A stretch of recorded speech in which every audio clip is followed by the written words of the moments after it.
Welcome to Practicing with Integrity, highlighting the pioneering spirit of modern dentistry with a comprehensive view of the techniques and technologies at the forefront of dental science. Hello, everyone. We are here at Practicing with Integrity podcast, our episode 3. My guest today is Mr. Shane Treadaway, Chief Sales Officer for Integrity Dental Services. Shane, thanks for flying from Atlanta so that we can sit down and talk. Thank you, Dr. Galindo. I'm happy to be here. Thanks for having me. Dan, please. All right. Thank you. So we began working together only about 2 or 3 months That's ago, right. but Yeah. we had met about a year ago when I was visiting our headquarters in Duluth. Yeah. You were still territory manager for Straumann back then, and kind of we had some conversations, and fast forward September of 2024, and now we're working together. On the same team. On the same team. We're going to talk about that later. A lot's happened in the last 12 months. A lot has happened. The first thing that I wanted to start with is congratulate you for finishing the rut. That was incredible, the mountain run at Big Sky in Montana. And I thought I would just want to ask you about the passion and motivation that you have to go through this kind of punishment. I guess it's That's way a good of way to calling put it. it. Yeah. That's a great way to put it. Yeah, thank you. Thank you for that introduction and the congratulations. I appreciate it. It was very hard weekend, but an epic, beautiful sufferfest is the best way to describe it. And I think for me, I've been running ultramarathons now for about 10 years. This is actually my 10th year. Wow. So a decade in. And I've ran about 42 ultramarathons in different parts of the country. I like to do challenging things. I like to do hard things. Motivates me. I think the strategy that goes into it, the work that goes into it, but nothing can replace the feeling that you get at the finish line. There are a lot of personal reasons that I do it as well, which we can talk about. I'm happy to share and be as vulnerable as I can be with that. But it's a great sport, and it's kind of helps me have a little release from the craziness that we deal with in dentistry day to day. So for those of us that don't know, ultramarathons are all 50Ks or? So anything over a marathon typically qualifies as an ultramarathon. Okay. Normally that qualifies as a 50-kilometer or greater distance. So that can be 50 kilometers, which is roughly 31 miles, up to a 100-mile distance. The ones that I do are ultra trail marathons, so most of those are trail races, mountain races, and different terrain. No race is alike or the same, so they're all unique experiences, which is part of the draw for me, I think. That's incredible. And I want to get to kind of what you were saying, the motivation, organizing, planning of the race in a moment. But I also want to talk about the beautiful scenery that you saw. You started at Yellowstone. You made this trip with your wife, Missy, 30 years, and That's your right. son, Caleb. Yeah. And some of the photographs that you shared on your social platforms were breathtaking.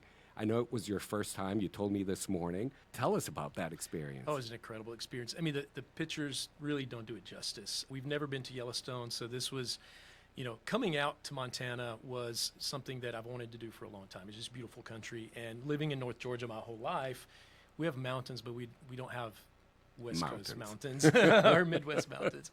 Exactly. So it's very, very different. And this race, the Rut is what it's called. It's a 50-kilometer mountain race that summits Lone Peak in Big Sky, Montana. It's been on a bucket list of races for me for a number of years, and I was able to get in. Didn't really have to qualify, but was able to get in registration. And so we just made it a family trip. And that's a lot of what I do with races. It's all centered around family.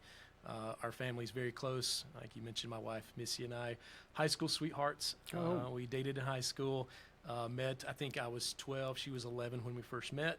Wow. And we dated in high school, got married. I've been married 30 years, had kids at a young age. I mean, it's just been a great thing. But the fact that the family is willing to go out to experience this with me, it's even better. Makes it even a better experience. Of course. Yeah. As I was seeing the videos that you shared and the photographs, and it's going through my head. I'm a planner. I'm a Virgo. I like to organize everything beforehand. So I'm looking at variables like the temperature, the altitude, the type of terrain. I mean, you were trailing over some crazy rocks. How do you prepare your mind for this? It's taken a while. When I first started out doing ultras, and I was, up until about 15 years ago, was never a runner. I didn't like running. I've always been an outdoor enthusiast. I was into mountain biking and backpacking, and the way I got into ultra running actually was from a back injury.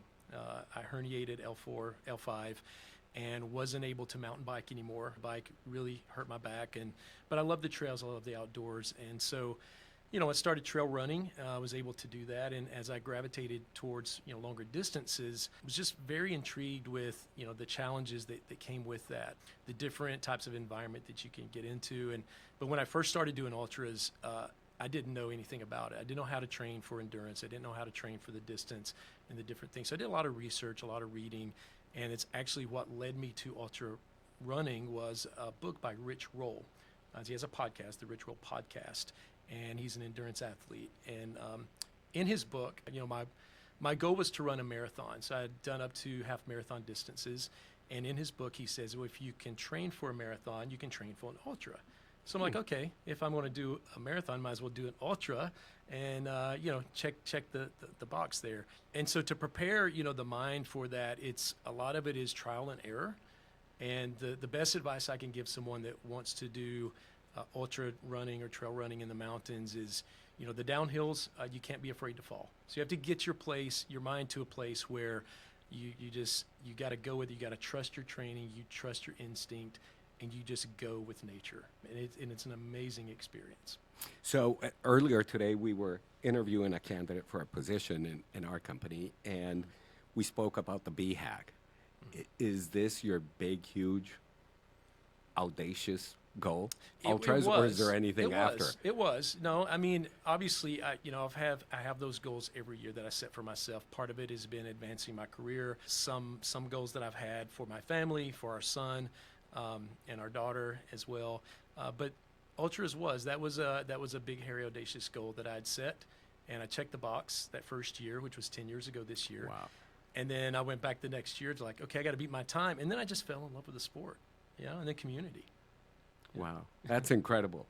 You mentioned your daughter and your son. Mm-hmm. Of course, like as a parent, our kids are a huge part of our lives.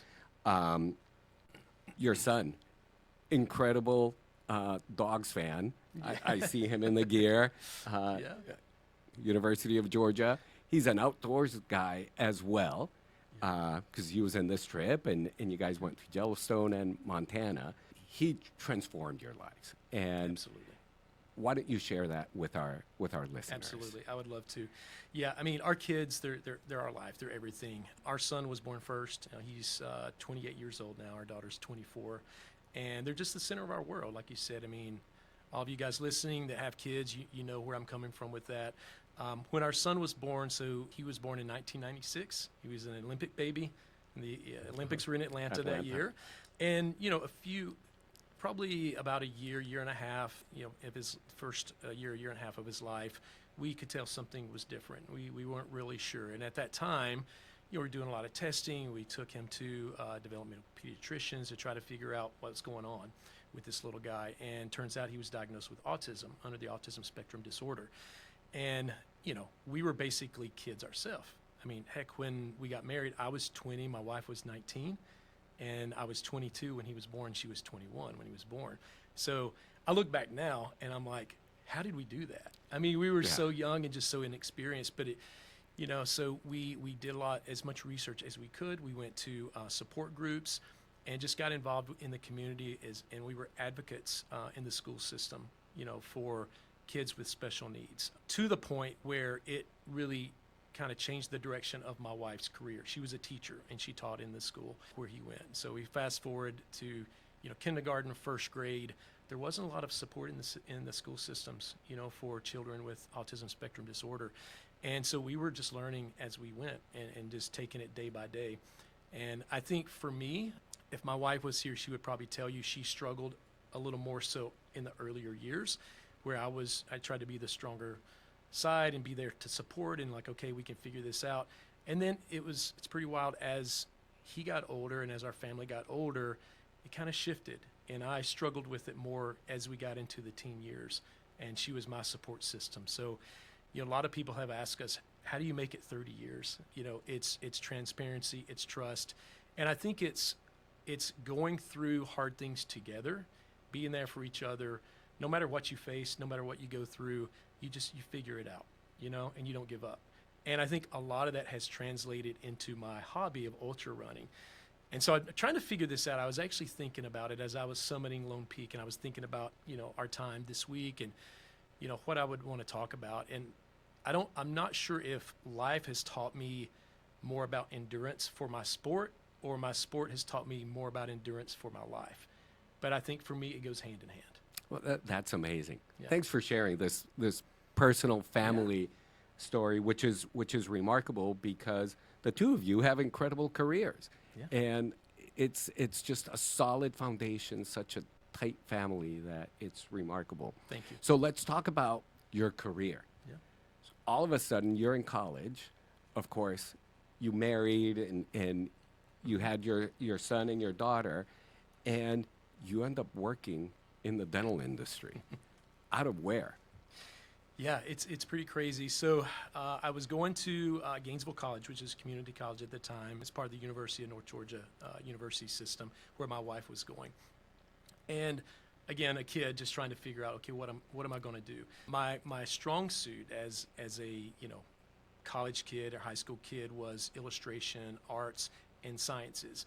And so I knew I wanted to do something with that, something in the sciences, and I was tinkering with, okay, medical illustration, maybe combine the two together, and just really trying to figure that out. And I remember I was working part-time, going through school, and I bumped into a high school buddy at the local mall. And my wife was already enrolled full-time in college. We had gotten married, and I bumped into him, and he's like, hey, you should come work at this dental place. It's close to the school. It's right there. And I'm like, okay, what's a dental place? And he's like, I don't know, they make teeth. And that was my introduction to dentistry. And so I'm like, okay, well, it's close, it makes sense. I'll go work with my buddy. So I interviewed, almost didn't get the interview, but I went back. I'll tell you this story real quick, and we'll move on about the interview. So I showed up for the interview. The owner at this time it's a dental laboratory. Mm-hmm. Okay, and that was my start in dentistry. I show up on a Friday for the interview, and the office manager comes out, and she said, I'm sorry, he's not going to be able to see you today. And I'd been there for like 2 hours waiting. And I really wanted this job because my buddy's working there, right? It's close to school. It's going to be fun. And then we'll see where this goes. And she's like, he can't see you. I'm sorry, we'll have to reschedule. And I said, well, when can I come back? She's like, you want to come back after you sat here for 2 hours? I'm like, yeah, can I come back next week? So she said, well, give me a minute. She comes back. She said, come back next Friday. So I come in, crush the interview, just a nervous kid. And I was supposed to start a week after my friend started. And I started on that Monday. He was already gone. He didn't make it a week. No kidding. Oh, no. And I lost touch with him. I'm not sure where he's at now. But I got into the lab business, and I thought, this is where I'm supposed to be. I can utilize my skill. I was continued to go through school. And then once our son was born and he was diagnosed, I had to make some tough decisions. Okay, do I go back to school? Do I go into dentistry, or do I just make a career out of this? And so for me at the time, the personal decision and the family decision was, pulled out of school, focused on my career, and became a technician. And I remember, thinking back, it was the first week or two, I asked the person that was training me, I said, what are all the people walking around with the baby blue jackets, the light blue jackets, the smocks? She said, those are the senior managers. I said, okay, that's what I'm going to be. She's like, you've been here for a week. How could you even say that? I said, I've always been one to set goals. Uh-huh. And so I set out and worked my way up the chain. And you did it. I did it. So you were working in the Crown and Bridge department, and then you started working with some of the digital technologies available in the 90s. Yes. Procera. Yeah. Years down the road. I And, did. Yeah. and then you ended up being like the VP of sales. So you actually, Yeah. how many blue jackets did you get? So I got my blue jacket after, it was probably 3 years, 4 years. I moved my way up. So I had several promotions. Within a year, I was promoted to department head. And so I started managing people at the age of, maybe I was 21, 22 years old, leading a team.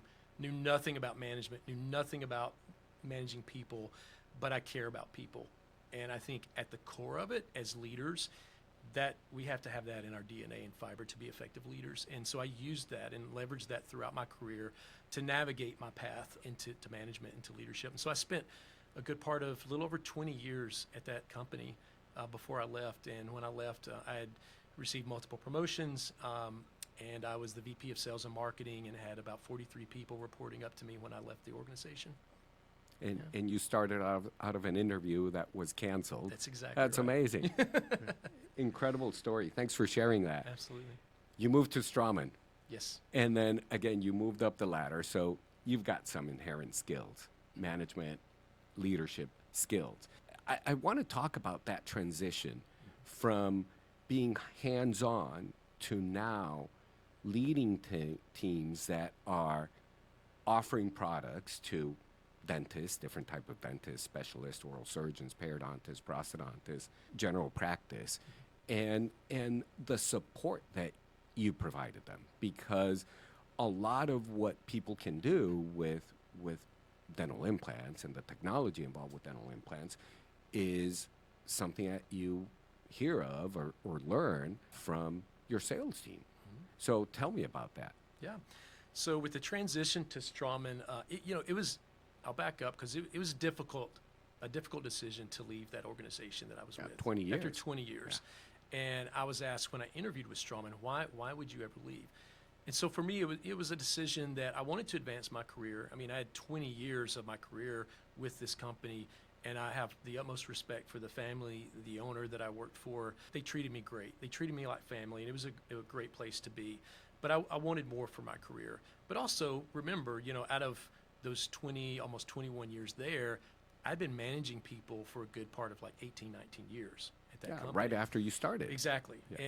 And so, I'm like, okay, I want to take a shift. I'm not going to be able to buy the company because the sons had come into the business, and it was a family-owned business. And, I realized that I was at a ceiling. So I wanted to take a transition in my career path, and Strawman was the one that stood out to me. I had my eye on a couple of companies, but I've always believed, like, I want to work for the best. I want to work for a premium. I want to be proud of what I'm representing, which led me to integrity as well, that same mindset. When I went to Strawman, I was an independent individual contributor. I just ran a territory. I'm going to step out of management for a while, but it didn't take me long, and I missed the team. I You missed went from a having a territory team. to a region. I did, a regional director within a few short years, multiple promotions there. But I've just always been one to put my best foot forward, to do my best, because I think, it's a reflection of who we are, and if I can give my best, then I've given it all. Absolutely. Well, now I'm putting all this picture together, because just a couple of weeks ago, you recommended a few reads, and there's two that I've dove into already. What Got You Here Won't Get You There by Marshall Goldsmith. And I'm sure that you know that book by heart. Actually, no. So that book came recommended to me. Oh, came recommended. And I okay. immediately recommended it to Got you it. and the team Okay. because I was told, so I'm just starting to get into that book. So I haven't got into it yet, but it is on the top of my list. I think it's an exciting read as I was looking into it, because it helps someone understand what's keeping you from growing. What have you identified in your career, if there's anything at all, because you've been so successful, that you would recommend our listeners not to focus on? Give that up so that you can continue to move up that ladder. Well, I think what has me intrigued about the book is the title, because, and I think if I look back, I've always tried to adapt, and I think it's important for us, if you're listening and you're leading a team, or you're in management, or maybe you have aspirations to become a leader at some point, but regardless, we all want to progress in our career. So I think we have to examine ourselves and say, okay, the steps that I took to get me where I'm at right now may not be the same steps that I take for the next step for me up the ladder, whatever that looks like, whatever it is for us. So I think having an open mind, for me, I think the secret sauce was having an open mind to say, I don't have all the answers. I don't know it all. To remain vulnerable. I'm not perfect. I've made a lot of mistakes. I try to learn from those mistakes. But also, as I'm coaching teams and leading teams, I try to share that as well. So that's one thing, is being vulnerable and knowing that you don't know all the answers. And I may need to change my patterns. I may need to change the way I do things if I want to get to the next step, whatever that is. So that's one thing. I think also too in leadership is I've always tried to hire people smarter than me. And the circle of friends that I have, the people that I hang out with, the people that are close to me, I want to be surrounded by people that know more than I do. And that's not that hard. It's pretty easy. I'm not too sure about that. But if I can surround myself with people that know more than me, I can always learn. And so that's kind of, I want to be a model student.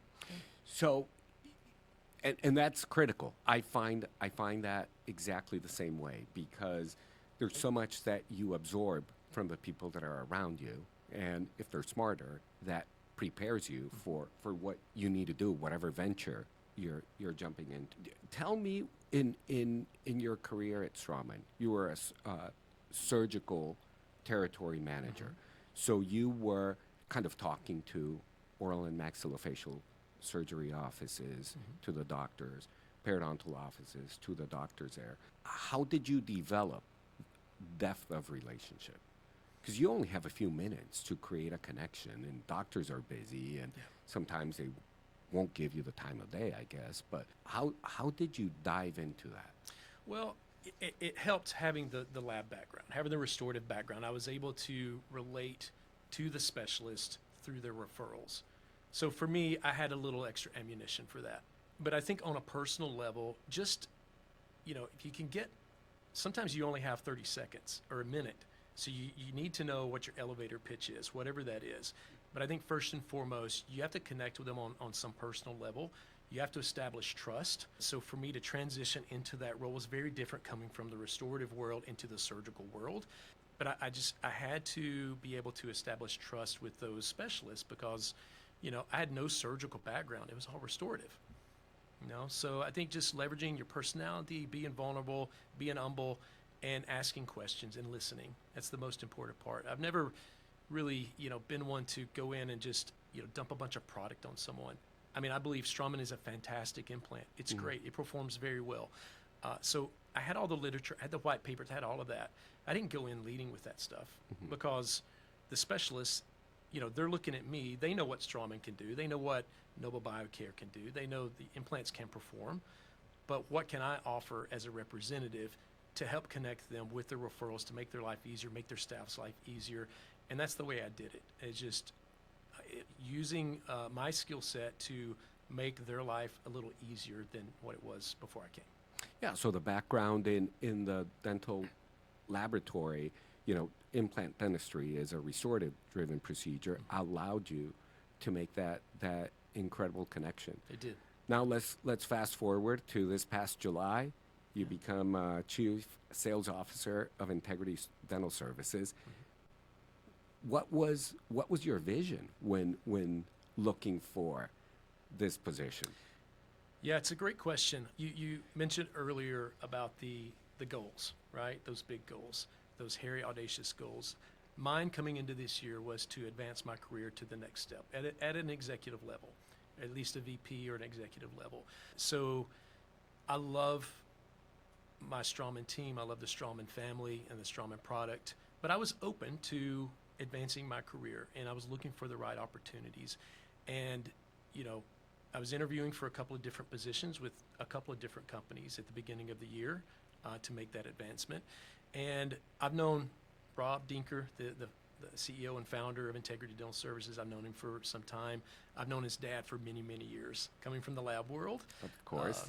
And, when, he and I were having a conversation back in May about the next step for me and about the vision for Integrity, what's needed at Integrity on the team, we connected the dots, and it seemed like a great fit. And so, we had a few conversations around what that needed to look like, and here I am. And it was a great decision. I'm so happy to be part of the team. What a great addition to our team. I appreciate that. So you started in the lab industry, working with impressions and pouring stone casts, and now we're in the digital era. Yes. Everybody wants to do everything digitally. How have you transitioned your mindset to that? There's so many technologies out there. How do you keep up to speed? Oh, it's incredible. It changes at such a rapid pace. I mean, our industry especially. We see it in other industries, but especially in dentistry. But I feel like looking back over my career, and maybe you've seen this as well, we've not been the quickest to adapt to technology. The technology's been out there for some time. I remember in the mid 90s, somewhere in there, mid to late 90s, CAD CAM was a word that was getting thrown around in the lab side, in the lab industry. And there were automated systems out there, Xeric from the Sorona system. Lab techs were getting real nervous. We're going to get replaced by computers. We're going to get replaced by milling machines. But the mindset was, with me and the team at the time, these are different tools. We have to adapt. We have to think about the future, and we adapt to the tools. And the company that I was with, we were one of the first Procera labs in the United States, the first in the Southeast to adapt to that technology. So I've been exposed to CAD CAM and the digital technology for a very long time. It's a different tool that we need to use, and I think we need to embrace it. But I think we also have to look down the road, what's coming next. If you're only focused of what's in your office right now or what's in your lab right now, and you're not looking down the road at what's next and researching and ready to invest in that, there will come a point in time where you get left behind. Of course. Yeah.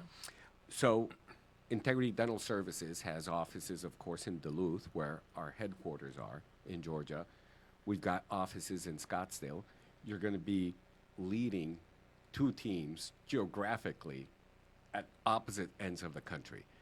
What is that strategy that you use, that you have envisioned that you will implement for this management? Communication's key, and leveraging the technology that we have. I can speak with someone on the West Coast. I could sit down and have a face-to-face Teams meeting. So being able to communicate with teams coast to coast and build a team, that part's not so difficult. It's a different tool. I love to sit down in person. Being able to travel out here, sit down with you. We sat down with Todd and Gary and the team this morning. It was great. But if we need to, we can do that virtually, and it's okay.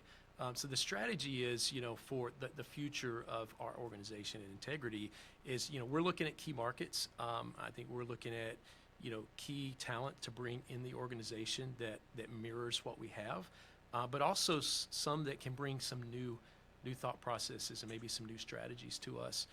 So my goal, coast to coast to build this team is to bring on some new talent, to leverage the strengths that we have, but to continue to scale and grow by new additions.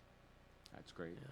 The advent of digital technologies, of course, it's driven primarily by certain practitioners. So I would say general dentists are always looking at getting into technology. Prosthodontists have also been in the forefront of this. There's other specialties that have been a little bit farther behind, and now they want to jump into it. And you dealt with those, especially oral surgeons and periodontists that now want to just jump into this incredible wave and momentum that the industry has created. What are the strategies that you will work with your team to be able to get these specialists kind of move forward with what's happening now? I think you really have to understand the practice. I think a lot of research needs to go into understanding what the specialist, what their goals are. And I think if our team can be on the same page with the specialists of what their goals are, we can help them identify the right equipment that they need to bring in, the right tools and technologies that they should bring in. Because, we see it's all over the place. We see a lot of, specialists that they just have an intraoral scanner. Maybe they're scanning and they're printing. Some have a chairside mill. But you can't just buy all the tools and the toys and sit it in the room and expect great things to happen. I think there's a marriage that has to happen, and connecting the dots with what the goals of the practice are. So my goal with our team is to educate and to train and to do the right research, so we know that when we're making a recommendation, it's a good fit for that practice, not to just walk them to the mall and buy up all the toys, but let's help you pick out the right solutions for your practice to enhance your practice, ultimately for your patients. And Yeah. this is the goal. And I'm glad you brought that up, because that's something that we strive to do at Integrity Dental Services. We strive to understand the practice that is wanting to work with us and that we'll be working with, and be able to provide them the services, have open communication with them, because that's the only way of being able to move forward, maintain, and sustain a relationship. What excites you of the things that are coming down for our field? Oh, there's a lot of great things. I think specifically, I'm very excited and interested in what's happening in photogrammetry with conversions and in the full arch space. I think we're just scratching the surface with that, and seeing some of the tools that are coming and they're on the forefront. Pretty exciting to see what happens. So that gets me excited. Continual development of printing, the resins that are coming out. Some are dabbling with printing ceramics. Those all things are very exciting. So I'm interested to see how it plays out. Yeah, and I know that we'll be at the top of the list to be able to work with that and be able to offer it to our customers. Well, Shane, thank you very much for coming over and being my guest at our podcast in this session. I'm glad that we were able to talk about your personal family, your growth of your career, the development that you've gone through the dental field. Again, you started with impressions, pouring casts into these impressions, and now we're talking about photogrammetry. Right. I mean, that's a whole spectrum. So I want to sincerely thank you for being my guest today. Thanks, Dan. Thanks for having me. And I just want to say I'm grateful to be part of your team and Rob and Todd's team. It's great, and it's an honor to be here today. Thank you. For all of our listeners, I hope you've enjoyed our podcast today. You can find it on all the platforms that we've usually used: Spotify, Apple, Streamer, and as well as in Business Radio X, Phoenix Business Radio X platforms. Please share with your family and friends so that we can continue growing our audience. I look forward to listening to your comments and opinions and connecting with you in the next episode. Until then, we'll see you soon. Thank you. Thank you for joining us for this episode of Practicing with Integrity. Stay tuned as we navigate the fascinating landscape of oral health, where integrity meets innovation.